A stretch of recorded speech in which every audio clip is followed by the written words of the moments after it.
La una.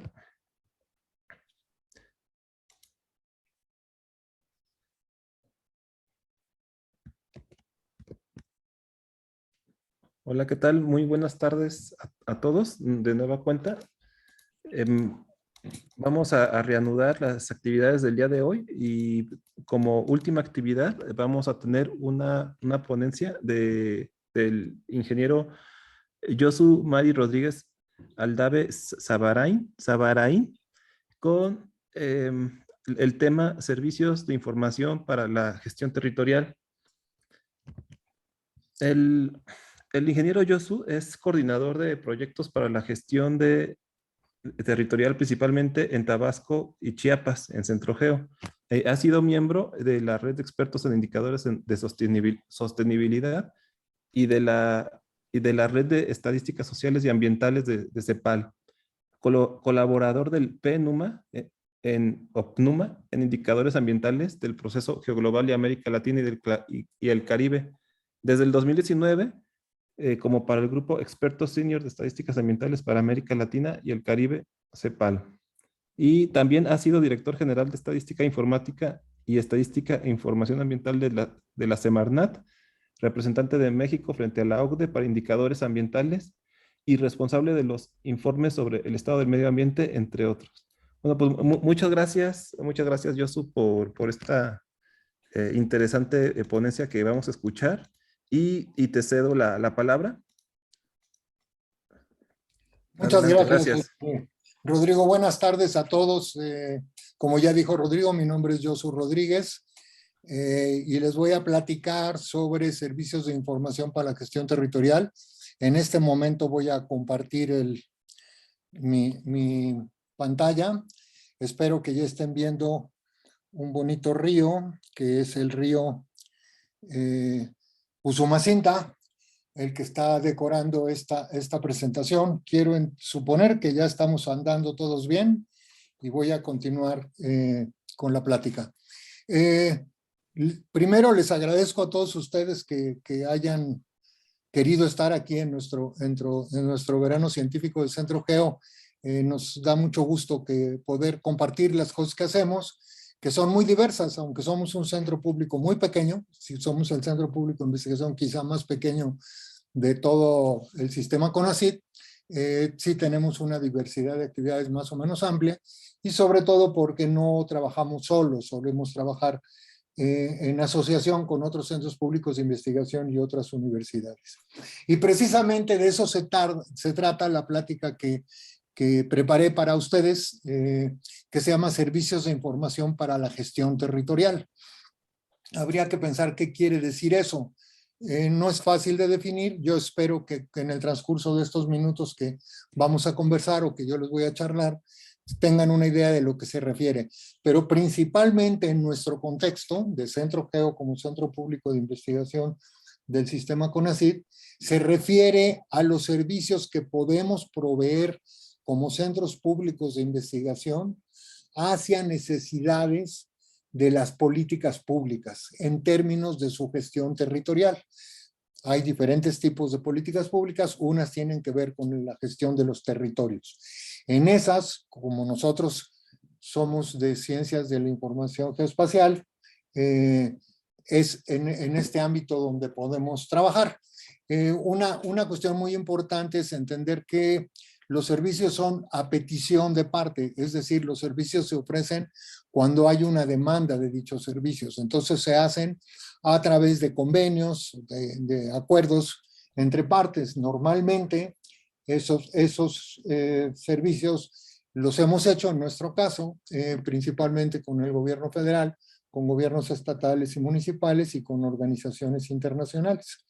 El asunto es que cuando se trata de hacer servicios de información para la gestión territorial, se trata de que se nos presenta un problema que representa un servicio de información, es decir, cómo podemos ayudar a resolver un problema que no necesariamente es disciplinario, más bien todo lo contrario. Normalmente los problemas socioambientales, que son todos los problemas de la sociedad actualmente, como todos ustedes deben de tenerlo muy claro, son problemas complejos. Y para atender problemas complejos se requiere diversidad de disciplinas, diversidad de acuerdos y tratar de avanzar en esa solución. Entonces, es de eso de lo que yo voy a tratar de darles un panorama, de cómo desde la perspectiva del grupo de trabajo que yo estoy, bueno, en la coordinación que me toca a mí, hemos hecho durante este siglo, ¿no? Empezando en el 2012, o desde antes, desde 1999. Es decir, ¿qué cosas hemos estado haciendo que pudiéramos decir que se llaman servicios de información para la gestión territorial y para dónde van? Entonces es más bien cómo podemos ponernos de acuerdo para atender las demandas, para atender esos servicios. En la fotografía que ustedes ven, que es del cañón del Usumacinta, que está en Tenosique, que es un municipio de Tabasco, está precisamente en lo que para nosotros ha sido el enfoque de nuestros servicios en los últimos 15 años, para empezar. Es decir, desde hace 15 años hemos trabajado en lo que llamamos la región Usumacinta en México, y voy a empezar dándoles un panorama de lo que es la región Usumacinta en México, porque aprovechando el viaje quiero convencerlos de la importancia que tiene esa región de nuestro país, esa maravillosa región de nuestro país, y al mismo tiempo es donde hemos hecho trabajo que ejemplifica los servicios de información para la gestión territorial, que implica multidisciplina, interdisciplina, etcétera, como lo veremos. Entonces, lo que vamos a ver es una idea de lo que es la región Usumacinta en México, que es esto que le estoy platicando. Luego hablaremos un poquito de los proyectos con CONACYT, luego de proyectos que hemos tenido con gobiernos de los estados y finalmente un cierre. Lo importante entonces es, ahorita les voy a platicar qué es la región Usumacinta en México, y eso empieza con esa animación que hicimos para uno de los trabajos que tanto que vamos a comentar más adelante. Y esto que están viendo ustedes, lo voy a parar ahí. Ahí. Esto que están viendo ustedes es la deriva continental en los últimos 500 millones de años. Eso, de los últimos 500 millones de años, ya ahorita estamos como nada más hace unos 80 millones de años. Pero lo que es importante ver, como pueden ustedes darse cuenta, es cómo se fue juntando el hemisferio norte con el hemisferio sur, precisamente en lo que es, aquí es cuando ya se unió, hace 3 millones de años. Hace 3 millones de años el hemisferio norte se juntó con el hemisferio sur y se formó el evento más importante en la historia del planeta de los últimos 60 millones de años. Eso lo podrán ver cuando ustedes van a tener la liga para entrar a este lugar, y lo van a poder ver aquí en esta ficha para que puedan estar bien documentados. Pero lo importante es que en los últimos 60 millones de años, algo pasó hace 3 millones de años que cambió el panorama de todo el planeta. Y eso que pasó fue juntar el hemisferio norte con el hemisferio sur. ¿Por qué? Porque en primer lugar se formaron corrientes diferentes en los dos océanos, que era uno. O sea, el gran cambio es ahora hay dos océanos, el océano Atlántico y el océano Pacífico. El océano Atlántico genera la corriente del Golfo que calienta Europa. El océano Pacífico genera las corrientes de Humboldt y los fenómenos del Niño y la Niña, y cambia el clima de todo el planeta. Eso ocurrió hace 3 millones de años, precisamente ahí, donde hace un momento vimos, si lo viéramos un poquito más para acá, donde se pegan, ¿no? La península de Yucatán apenas va a estar saliendo del mar, y se forma la cuenca Usumacinta, como vamos a ver más adelante. Entonces, el primer hecho es, hay un suceso súper importante hace 3 millones de años que junta el hemisferio norte con el hemisferio sur, y se forma el corredor biológico mesoamericano. ¿Por qué es importante? Porque cambia el clima de todo el planeta, le da otro orden, pero aparte la biodiversidad de los mares cambia. El mar Atlántico se hace con una salinidad distinta a la del Pacífico, cambian sus niveles, y toda la biodiversidad que antes estaba conectada deja de estar conectada en esta parte. Es decir, para decirlo de una manera simple, mamá ballena quedó de un lado y los ballenatos del otro, y así todo lo demás. Entonces, de tal manera que la biodiversidad cambió muchísimo, pero no solo en el mar. también sucedió en la Tierra. Es decir, los grandes mamíferos que estaban en el Norteamérica pudieron bajar a Sudamérica y los anfibios de Sudamérica pudieron subir hacia el norte del hemisferio. Y con ello se inició una polinización y una gran intercambio de biota en el continente. Entonces, eso es un elemento fundamental de la historia del origen de la cuenca del Usumacinta, que es cuando se juntan esas masas. Pero también resulta que ahí, en ese lugar donde se juntaron, que se ve en esta imagen, que es el sureste de México, que se pega con lo que llaman el Triángulo del Norte, es decir, Guatemala, El Salvador y Honduras, y de ahí conecta con Nicaragua y el resto, se hace un centro de producción de alimentos. En el planeta solo hay 9 lugares identificados, solo 5 muy certificados como centros originarios de producción de alimentos. Eso quiere decir que los seres humanos ahí empezaron a transformar la naturaleza para producir alimentos. Antes solo era recolección y caza. Y reproducir alimentos implicó sedentarismo, implicó civilización, gérmenes, muchísimas cosas que nos han llevado a la civilización que somos ahora. Bueno, aquí fue un lugar de esos que hubo producción originaria de alimentos. Nadie les vino a platicar, solitos aprendieron, y es muy importante esa historia frente al cambio climático que estamos enfrentando, que habrá que saber manejar todo lo que es la agrobiodiversidad y todas estas cosas. Pero no solo eso, sino que también en esta zona es uno de las zonas originarias de escritura, que fueron primero los zapotecas y luego los mayas. Y hablando de los mayas, es precisamente, tengo que ir muy rápido para llegar a nuestra región Usumacinta en México, lo que yo tengo ganas es de que se entusiasmen por conocer un poco de esta historia. Y llegamos a los mayas. Los mayas tuvieron, como ustedes saben, 3 periodos en su civilización: la preclásica, la clásica y la posclásica. La preclásica fue pegada al Pacífico, con las principales ruinas que están en la ciudad de Guatemala, bueno, o no se debe decir ruinas, zonas arqueológicas, pero la gran parte del clásico maya fue precisamente utilizando el río Usumacinta como centro de transporte. Ustedes pueden ver aquí la cantidad enorme de zonas arqueológicas que hay y que además fueron 1000 años, fueron como el año 100 o algunos, bueno, un poco antes, otros después, al año 900 de la era común actual, en donde se vivió aquí teniendo como grandes ciudades Calakmul y Tikal y Palenque, y ahí se desarrolló pues toda la civilización maya. Curiosamente, prácticamente esa parte dejó de ser poblada cuando llegó la conquista y ahorita se está avanzando hacia allá. Tiene sus razones, pero digamos tiene un gran acervo de diversidad biológica y de diversidad cultural esa región.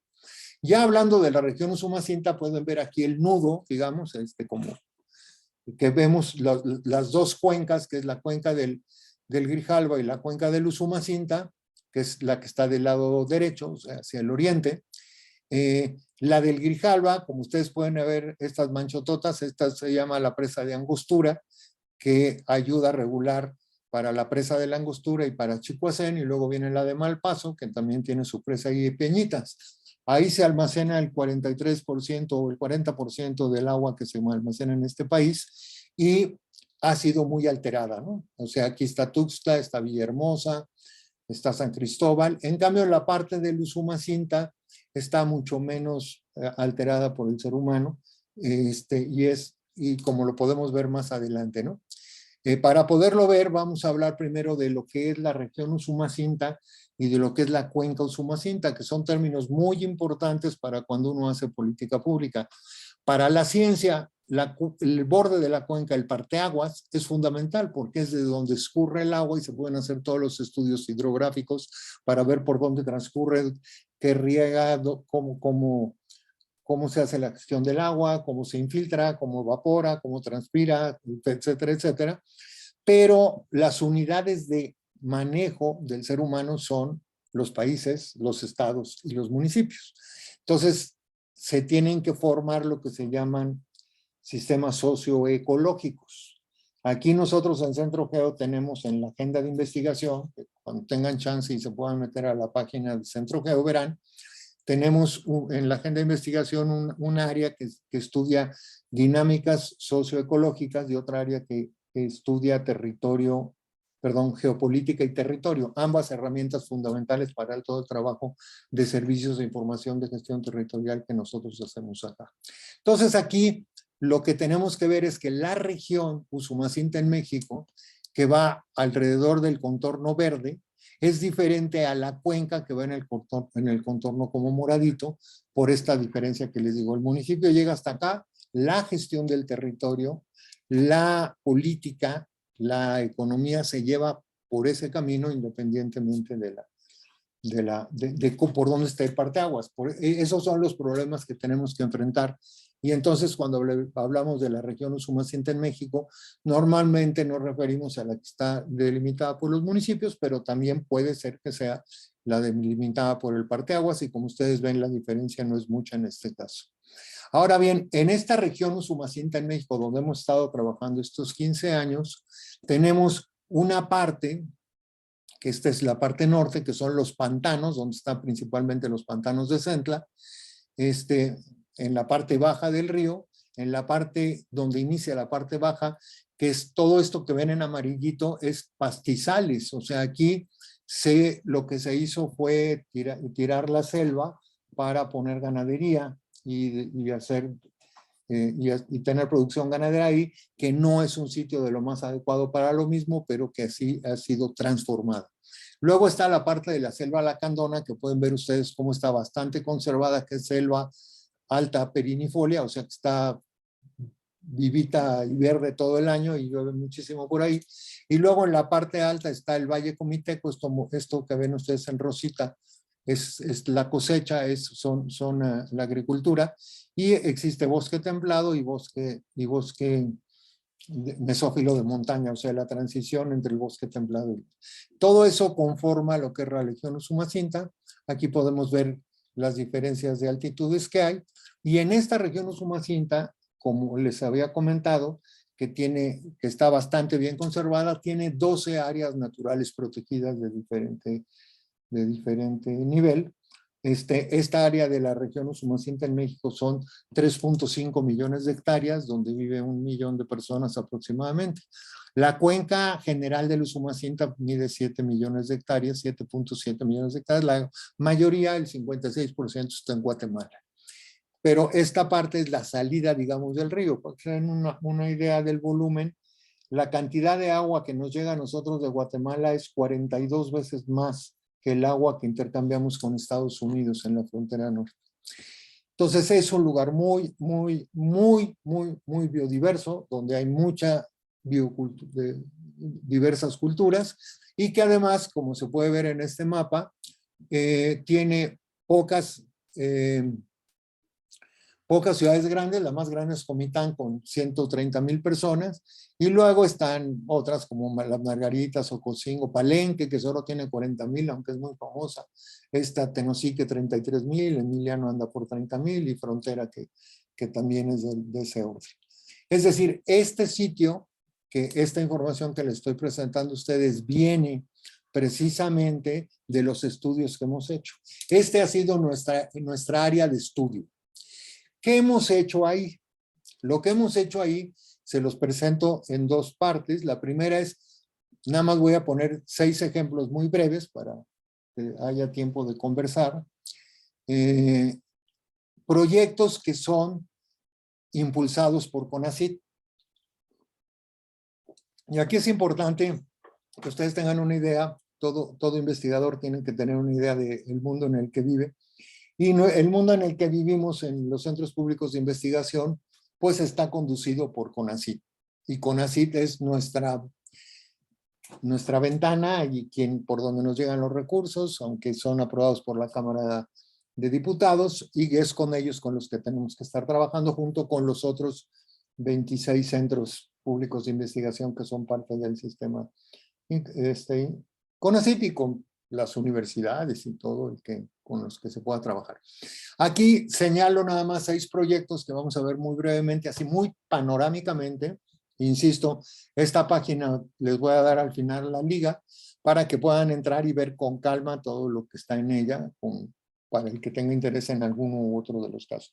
Aquí lo que quiero comentarles es que CONACYT tenía, desde el inicio de este siglo, tenía principalmente 2 tipos de fondos financieros para impulsar investigaciones. Los fondos mixtos y los fondos sectoriales. El fondo mixto es si un estado, Aguascalientes o San Luis Potosí pone 50, CONACYT pone 50, se hace una bolsa de 100 y entonces el estado, en acuerdo con CONACYT, genera la demanda del servicio de información que requieren según las necesidades del desarrollo o las visiones de cada uno de esos gobiernos y consulta no solo a los centros públicos de investigación de CONACYT, sino consulta a las universidades, o quién le entra a cubrir con esas demandas, se abre el concurso, se entra al concurso y alguien gana el concurso y hace el trabajo. Normalmente, o en muchos de los casos, son asociaciones entre diferentes centros públicos de investigación, porque como les decía, la complejidad de los problemas socioecológicos o socioambientales, como se prefiera decir, es tal que se requiere interdisciplina y en ningún centro público de investigación se sabe todo lo que se necesita. Entonces hay que estar trabajando conjuntamente y eso es todo un reto y es toda una enseñanza y una vivencia muy interesante, como se los voy a tratar de ver ahorita.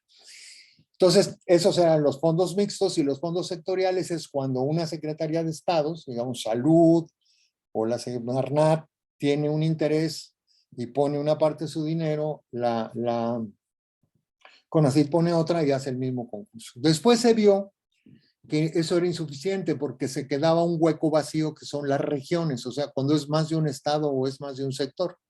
Y se hicieron los proyectos FORDECYT, que son fondos regionales, de los cuales yo vamos a ver aquí 3, por eso es importante mencionarlo. Actualmente en la nueva CONACYT, todos esos fondos los juntan en uno solo que se llama PRONACES, Programas Nacionales Estratégicos. Y dentro de esos PRONACES se generan, son 10 programas o 11, salud, sistemas socioecológicos, producción alimentaria, cuestiones de enfermedades. Cada uno lanza una convocatoria y se tratan de establecer ahora lo que llamamos colectivos de incidencia e investigación entre los usuarios y los investigadores para poder obtener resultados que sean de utilidad para el desarrollo del país, que eso es lo que nosotros estamos llamando servicios de información para la gestión territorial. Entonces, hicimos un primer proyecto FORDECYT que se llamó Desarrollo de Redes para la Gestión Territorial en el Corredor Biológico Mesoamericano México. Ustedes ahorita ya saben lo que es el corredor biológico porque se los acabo de explicar. Y ese trabajo se llevó entre 2010 y 2012 y lo llevó a cabo como sujeto de apoyo, así se le dice, Centro Geo. Y bueno, de una manera rápida, si yo le apachurro aquí, se va a volver a ver la imagen que ya vieron del movimiento de la deriva continental y algunas de las cosas, pero yo lo que quiero mostrarles ahorita es para que vayan viendo la complejidad que supone hacer estos servicios y lo interesante que es en este caso con corte en el 2013, ¿qué había pasado para llegar a ser al 2010 que está aquí, por decir? Pues habían pasado muchas cosas, hubo muchas alianzas entre Centro Geo y otros, como con Conavio, con Natura Mexicana, con USAID, con la red de investigadores de las regiones Frontera México que se formó, y muchos otros, ¿no? Y con muchos productos que fueron saliendo de este tipo de convenios que les estoy platicando a ustedes a lo largo de los años. Al principio muy ligados a Conavio y luego empezaron a surgir otros. Pero quiere decir, hay todo un esfuerzo en donde participan varias entidades y cada entidad participa con diferentes personas, como lo podemos ver aquí. En este, por ejemplo, que son los servicios de información para gestión territorial, en donde éramos 3 los partícipes, CONACYT, CONAVIO, que era, digamos, el sujeto de, bueno, nosotros éramos el sujeto de apoyo y CONAVIO era el que recibía el servicio de información. Y bueno, se implicaba tener metas, hacer elementos, muchas cosas, pero lo que quiero mostrarles es la cantidad de participantes.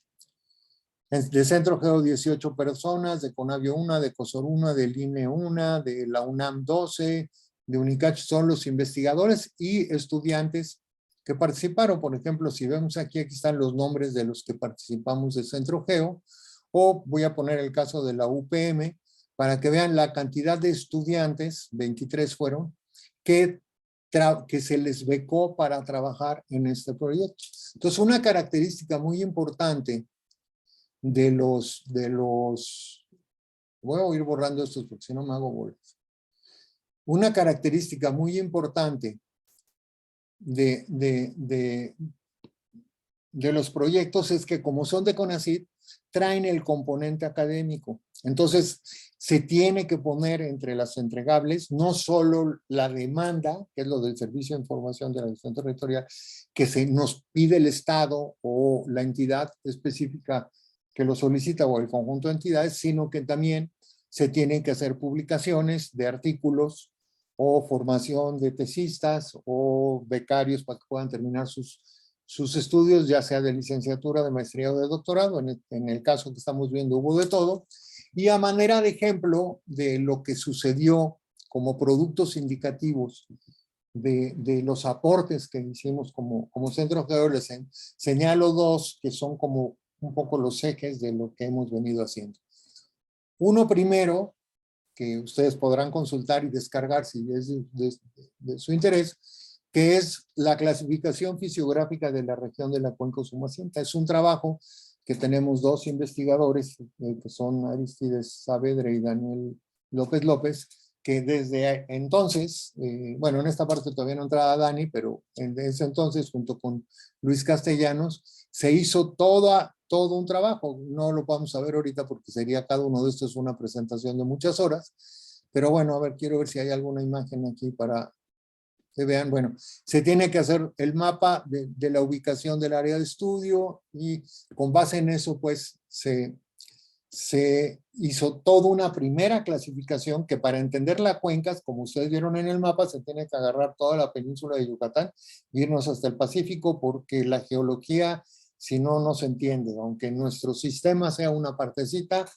el subsistema visto así de geodésico pues es mucho más amplio, o bueno, de geología es mucho más amplio que eso, ¿no? Entonces, por una parte, atendíamos ese problema que tiene que ver con la vegetación y el uso del suelo que hace el ser humano del mismo en esa transformación para la producción de alimentos. Y por otra parte hicimos, como parte de los entregables, una caracterización y una agenda para el desarrollo de la región. En esta, es más bien ya un análisis más desde el área sociológica, digamos, o societal, pero se prefiere decir, en donde ya se ve los instrumentos que se tienen que utilizar para poder hacer un desarrollo en alguna región o en un territorio. Entonces, por ejemplo, en la política territorial tienen que haber asuntos como el ordenamiento territorial, las atribuciones de los diferentes actores, por ejemplo, cuáles son las del gobierno federal, cuál es el estatal, cuál es el municipal, cuál es el de las organizaciones productivas, cómo se da la cooperación entre lo que es la propia región y el exterior a la región, y cómo se organiza internamente la misma y cómo funciona el sistema de conocimiento, por ejemplo. Entonces, todo esto es parte del resultado de esta primera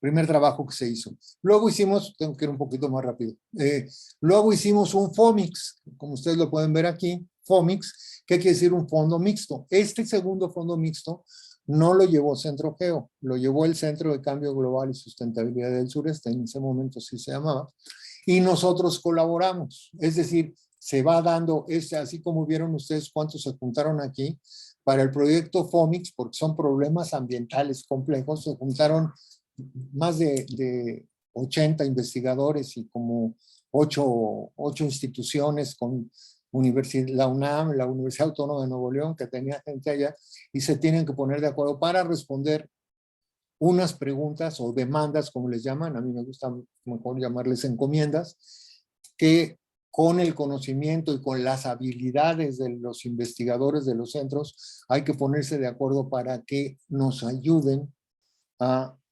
estudiar y lograr dar respuestas para la gestión de los territorios. De los retos también se siguió, ya no sé si entrar, se siguió, voy a entrar rapidísimo, con el análisis fisiográfico de lo que venía, de lo que ustedes vieron antes, es decir, se sigue en la ruta, y aquí en aptitud de tierras también para este otro, que es el siguiente, que se llamó, también llevado por el Centro de Cambio Global, que se llamó la cuenca del río Sumacinta y las zonas marítimas de influencia. En los dos, en este segundo ya fueron más de 200 investigadores los que había ahí, 19 instituciones, incluso instituciones de Guatemala, y era un guateque, eso a veces es muy problemático, es muy complicado hacerlo, pero es muy interesante ver cómo se tienen que poner de acuerdo las diferentes partes. Y bueno, se hace también un análisis, en este caso, de lo que es el diagnóstico socioambiental desde la perspectiva que les he estado comentando de clasificación fisiográfica, y un análisis del sistema de ciudades, que es un poquito, si se van dando cuenta, la parte socioecológica o ecológico-social, ¿no? Estarían aquí así.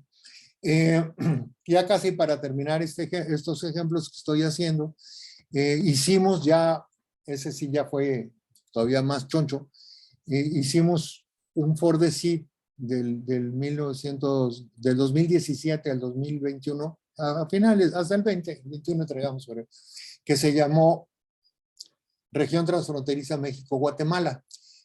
Lo coordinó Centrogeo y participaron, creo que aquí están, y participaron todas estas instituciones.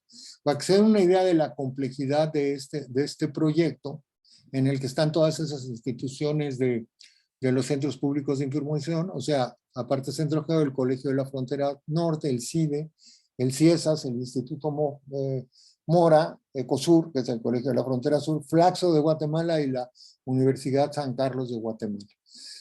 Éramos del orden de 180 investigadores y se establecieron 7 dimensiones, cada una de dimensión con objetivos, y hubo 36 objetivos. En cada uno de esos objetivos participaban de varias instituciones. Es decir, no se repartió que cada centro público hiciera su ronchita, sino que el chiste era intercambiar, y eso fue muy rico y muy dificultoso, porque pues aunque se sea de la misma disciplina o parecida, pues el léxico no es tan fácil y las metodologías son, cada quien toca, así digo, cada quien toca la guitarra a su manera, y luego ponerse a tocarla es como de repente tener una orquesta y tener que tocar al unísono. Este trabajo, que lo van a poder ver cuando entren ustedes aquí, que también lo pueden ver desde la página del Centrogeo, pero cuando entren aquí, pues van a ver toda la cantidad de trabajo que supuso. Hay 14 publicaciones, aparte de este sitio, con muchísimos videos, folletos, en fin, todo un trabajo para sentar las bases. No, aquí no viene completo, acerca de RTMG, bueno, aquí lo podrán ver, que son sentar las bases para un desarrollo de la frontera sur, porque en nuestro país la frontera sur prácticamente no existía en el imaginario, era la frontera norte, y los del sur pues nos acompañaban, pero resulta que los tiempos cambian, las cosas se problematizan y se requiere, y por eso le llamamos transfronteriza, un sistema transfronterizo en el cual de la mano en el caso de Guatemala, que es toda la parte de la frontera México-Guatemala, incluye todo lo que es la cuenca Grijalva y Usumacinta, ya la parte de Belice es la del Río Hondo, ya es otra, pero que también hay que tomarla en cuenta como parte del trabajo, ¿no? Aquí se hicieron muchos trabajos, y yo lo que quiero transmitirles es la complejidad que supone ponerse de acuerdo. Y en particular aquí, yo quiero mencionar también un trabajo que hicimos nosotros en Centro Geo, particularmente ahí en Tenosique, donde ustedes vieron eso, que son los observatorios comunitarios. Uno de los problemas que vemos a lo largo del tiempo de estar trabajando acá es que casi siempre llegamos con la visión general, ¿no? Pues bueno, venimos de una formación general, las disciplinas son generales, las metodologías son generales y universales, y bajamos hacia lo local, así decimos, bajamos hacia lo local. Y pocas veces podemos rescatar bien la sabiduría local, que es fundamental, sobre todo en esta época en la cual tenemos que buscar nuevos métodos de relacionarnos con la naturaleza, porque como lo estamos haciendo no vamos a durar mucho. Creo que la mayoría de ustedes lo entienden así, si no ahorita comentaremos un poco. Entonces aquí hicimos un ejercicio en el año 2018 de formar observatorios ciudadanos con comunidades de aprendizaje. Hicimos 2, que creo que se ven aquí. Esto que están viendo ustedes es el reporte mensual de ese trabajo. Y esto que ven ustedes aquí, así en el fondito, aquí está la ciudad de Tenosique, este es el ejido del Bejucal y este es de Huazibán. Y ahí hicimos estos observatorios con gente de esos sitios. Y estuvimos trabajando durante más de un año con ellos. Y la parte interesante, pues aquí se pueden ver todo el trabajo que estuvimos desarrollando durante esos años, de diferente, en campo, en estos sitios, cualquiera de estos que ustedes le pusieran, se ven las actividades que se estuvieron realizando. Este es en el ejido del Bejucal. Aquí gente de Centro Geo y gente de la comunidad y gente de mujeres, organización y territorio. Es decir, lo que quiero transmitir es pues la complejidad que supone ponernos todos de acuerdo para que las cosas puedan caminar. Entonces, me voy a ir aquí. Cuando uno se hace bolas así, entonces viene aquí, nos regresamos para acá y ya estamos de nuevo. Ok, entonces, eso fue, para que se den una idea, lo que fue otro Fordesit, digamos el último Fordesit, que es Región Transfronteriza México-Guatemala, con el cual establecimos relaciones muy profundas, no con todos necesariamente, pero quedaron ligas entre investigadores, con gente del CIESAS, de San Cristóbal de las Casas, con gente del Instituto Mora, con gente de COSUR. Entonces van haciendo familias o comunidades de aprendizaje o de investigadores, comunidades académicas que van enriqueciendo las posibilidades de generar un mejor conocimiento para cuestiones útiles. Finalmente, hicimos una propuesta para el monitoreo del proyecto Sembrando Vida, que es muy importante, déjenme quitarle el sonido, que nos parece muy importante, nos tardamos más de un año en hacerlo, porque como se podrá ver cuando ustedes entren a ver esto, el programa Sembrando Vida es principalmente para el sureste mexicano. De las millón de hectáreas, 750,000, no se caminó, 750,000 están en el sureste, de tal manera que es muy, muy importante. Y esto se lo estoy comentando porque fue un trabajo intenso que hicimos con los compañeros de la Universidad Iberoamericana. Trabajamos muy dificultosamente porque se nos atravesó la pandemia en el 20, que era cuando teníamos que hacer los principios del 21, y de manera muy complicada hicimos el trabajo y la propuesta. Y lo que les quiero comentar es que este trabajo y esta propuesta, pues, que tenía una segunda fase. La primera fase era preparar la propuesta para la segunda.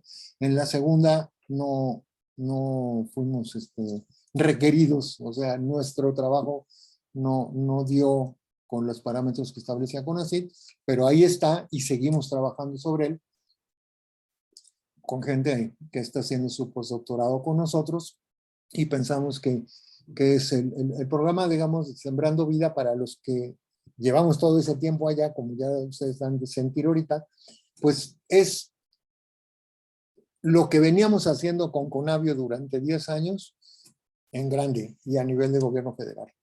Con muchas dificultades, muchos problemas, pero por un camino que yo considero muy correcto. Por último, el último ejemplo que les quiero dar que es porque el que tuvimos en noviembre del año pasado, hicimos con recursos de CONACYT también un encuentro de jóvenes de la región Usumacinta. En la región Usumacinta hay más de 6 o 7, pero en este participaron 6, universidades tecnológicas o institutos tecnológicos o universidades politécnicas. Entonces juntamos a gente de todos estos lugares que ustedes ven aquí, y claro, era la pandemia, y hicimos este ejercicio que era curso de vocaciones científicas. Lo que quería CONACYT y lo que nosotros hicimos fue cómo fomentar que la gente quiera hacer posgrado en esos lugares y cuáles tiene cerca. Entonces esto se hizo solamente con gente del Centro Geo. Se hizo un taller o cursos para que discutir con ellos a través de talleres. ¿Tengo vocación científica, sí o no? Y se hicieron ejercicios con la gente. ¿Qué posgrado debo estudiar? ¿Cómo debo aplicar a un posgrado? Estudiar fuera y concluir todo el problema que tiene cuando la gente se va. Entonces estuvieron compañeros expresando sus experiencias y todo.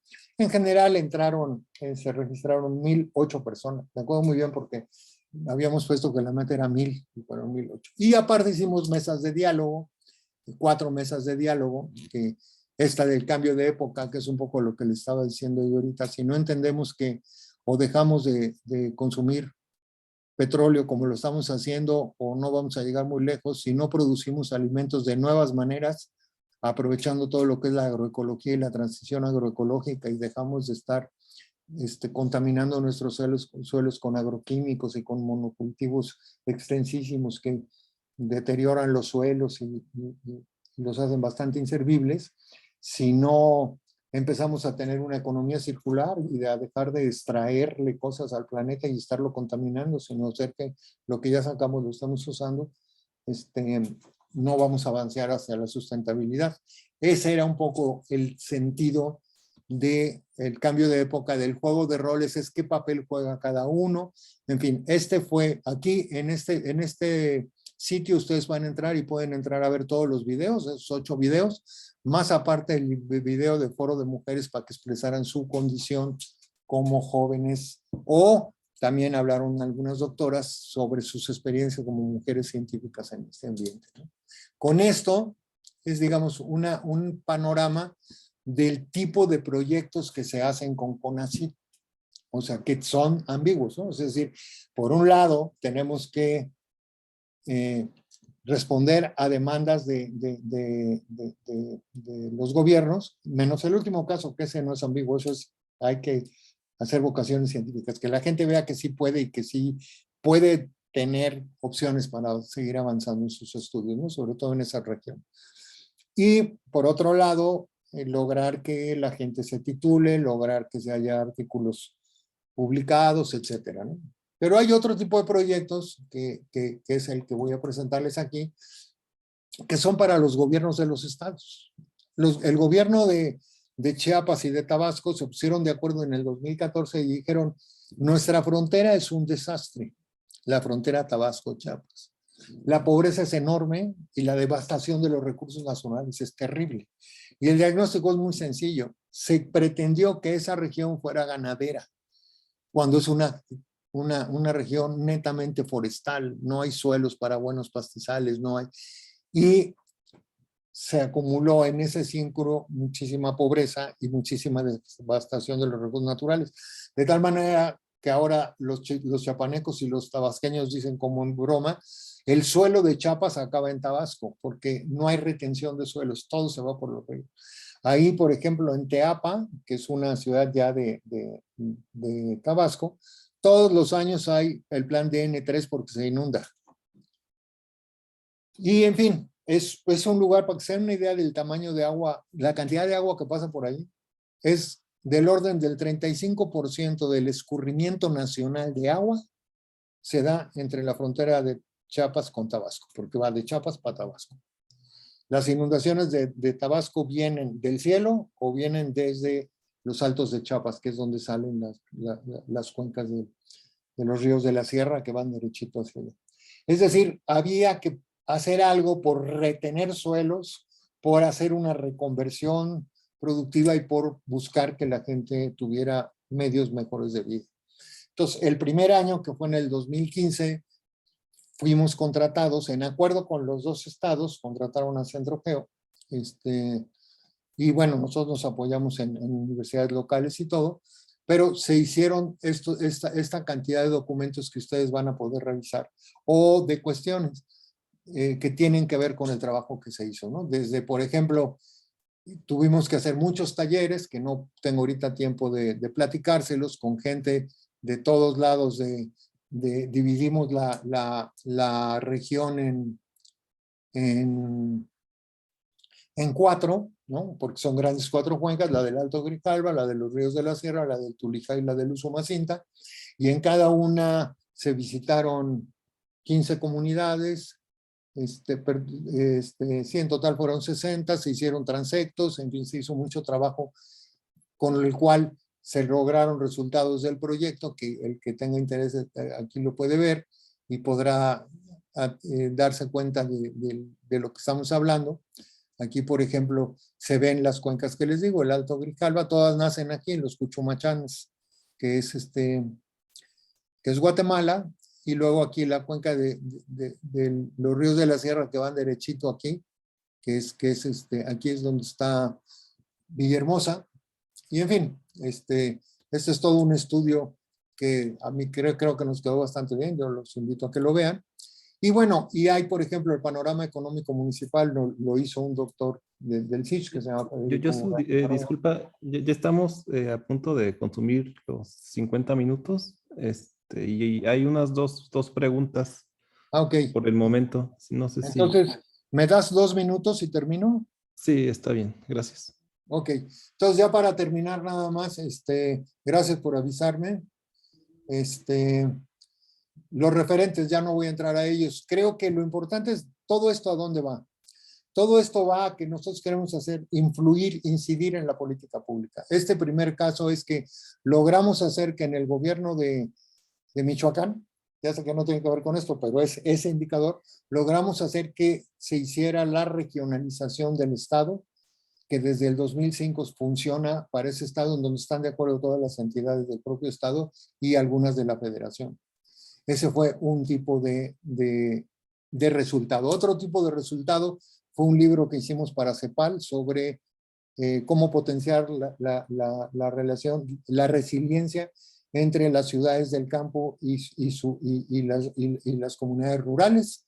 Se salen de ahí desarrollos para temas de investigación muy importantes, por ejemplo, ya no voy a explicar, pero ahí lo pueden ver, que es el desarrollo a escala humana. Y por último, toda esta historia nos llevó a que ahora en Centrogeo estamos conformando el laboratorio de dinámicas de desarrollo territorial, que lo podrán ver en la página.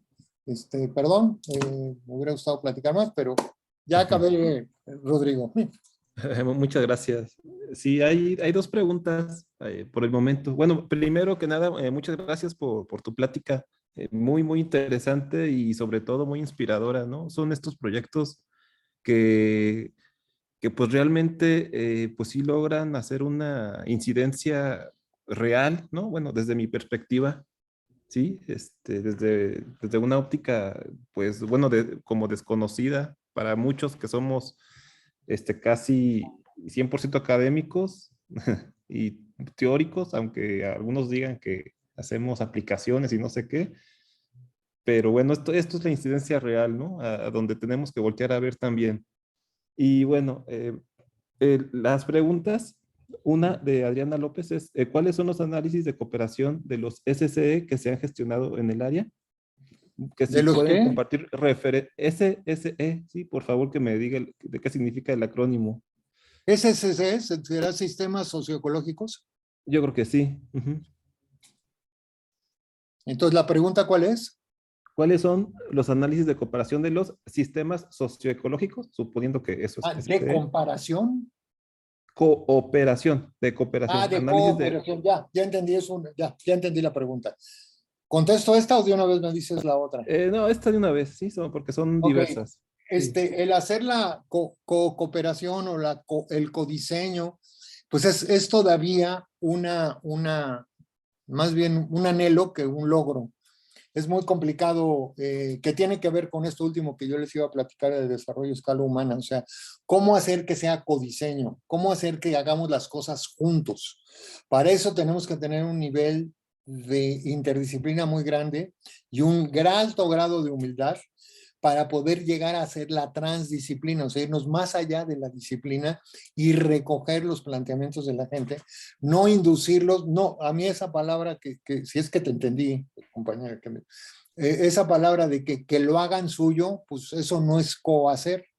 Hacer es hacerlo juntos. Y hacerlo juntos, que era lo que nosotros estábamos pretendiendo hacer con el programa de Sembrando Vida, cómo hacer el monitoreo a partir de las preguntas que se hace la gente. Es un gran reto que se avanza por cachitos, que en nuestra área de Centro Geo de la Agenda de Dinámicas Socioecológicas tiene bastantes avances. Hay varios libros que ha escrito la doctora Elena Kotler al respecto, pero pues no es, lo que hay que tener es ganas de hacer el codiseño, la coproducción, el cohacer y ir aprendiendo en el camino. Como dice Manfred Machner, y con eso termino, la transdisciplina, o sea, lo que tú quieras, es todavía una herramienta, pero también un proyecto que tenemos que caminar muchísimo para lograr decir que ya estamos en ese plano. Eso es lo que podría decir. Muchas gracias por la respuesta. Otra pregunta es, ¿por qué en los estudios se realizaron a nivel de cuencas y no de microcuencas? Sí, Dime la otra. Ajá. ¿Por qué en sus estudios se realizaron a nivel de cuencas y no de microcuencas? Ok. Ok, ya. Ya, punto. Sí. Esa también es una pregunta grandísima. Tenemos ahí un Sí. trabajo que se llama México, el agua y sus espacios. El chiste es cuál es tu espacio de referencia. Como aquí estábamos hablando de la frontera de México, estamos hablando ahorita del segundo, me imagino yo, que es el de frontera Chiapas-México, pues lo primero que haces es ver como desde arriba los que son las grandes cuencas, ¿no? Que en este caso son 4. Cuando ya llegas a trabajar, pues te tienes que ir a las subcuencas y luego te tienes que ir a las subcuencas. En realidad, el nombre microcuenca es un poco engañoso porque la cuenca se define por el origen y destino del agua, dónde cae y a dónde llega. Y el término microcuenca es el tamaño de la cuenca. Entonces hay cuencas muy pequeñitas que son completas y hay otras que son subcuencas de otras cuencas. Entonces, sí, lo ideal es trabajar a nivel de microcuenca cuando ya estás en el nivel específico de un municipio o de un ejido, que ya son, una microcuenca se define como aquella, bueno, dice que tiene que tener 250 kilómetros cuadrados, ¿no? O se define como la que alcanza a ver todo el parteaguas. Eso es para ya el ordenamiento específico, que es el que verdaderamente vale.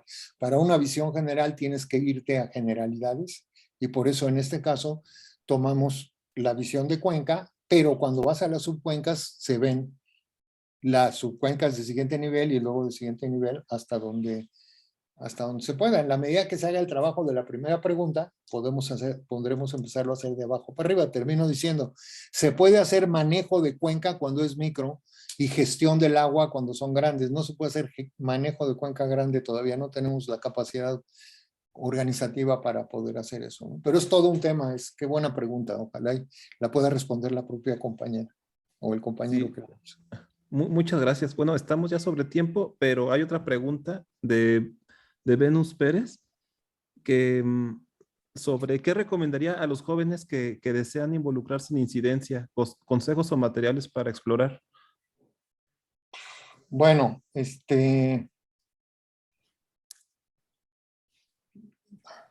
le recomendaría, quiero volver a entrar ya para irme, Rodrigo, para enseñarles Adelante. eso, Sí. no, ahorita rapidísimo. Son Es muchas, que muchas preguntas. para contestar esa pregunta, Sí. ahí lo que ustedes ven ahí es este sitio, hpptenosique.centrogeo.org.es, CMS charla 22 de julio. Y ahí está mi correo. una pregunta como la que me están haciendo ahorita, con todo gusto se las respondo. Si me dijeran rápidamente qué tenemos que leer sobre todo lo que he dicho ahorita, para mí hay gente muy importante como Sergio Boiser, que es chileno, o Manfred Matzneff, que también es de allá. Hay todo lo que es la panarquía, todo lo que es Hollins, en fin, es un tema muy amplio. Sí, pues lo puedo subsanar haciendo una bibliografía que no hice. Me comprometo a hacerles una bibliografía y a ponerla, ponerla ahí en el material que nos dispusieron y tomen mi dato, ahí josu@centrogeo.edu.mx, me escriben y con todo gusto atiendo cualquier otra pregunta. Eso sería lo que podría decir ahorita, Rodrigo. Sí, muchas gracias. Bueno, las preguntas que están pendientes por contestar, pues van a estar en la página de Centrogeo posteriormente, las cuales pueden consultarlas. Y, y también, bueno, pues ya estamos pasándonos del tiempo y bueno, muchas gracias sobre su plática. Y bueno, a pesar de que nos pasamos del tiempo, pues todavía la audiencia está presente, ¿no? No se han enfadado, no se han ido. Eso es Bueno, muy importante, ¿sí? Porque ya es la última plática del día. ya hay que ir a Y bueno, comer. me da mucho gusto, ¿no? En ese Pues sentido. ahí estoy para servirles a todos ustedes. Me buscan y con todo gusto hacemos lo que sea necesario ahí. Sí, sí. Bueno, pues muchas gracias, Josu, por tu plática. Sí, y bueno, y que estén muy bien todos y a comer. Sí, y Hasta luego, muchas gracias. nos vemos mañana en la siguiente día del verano científico. Gracias. Adiós.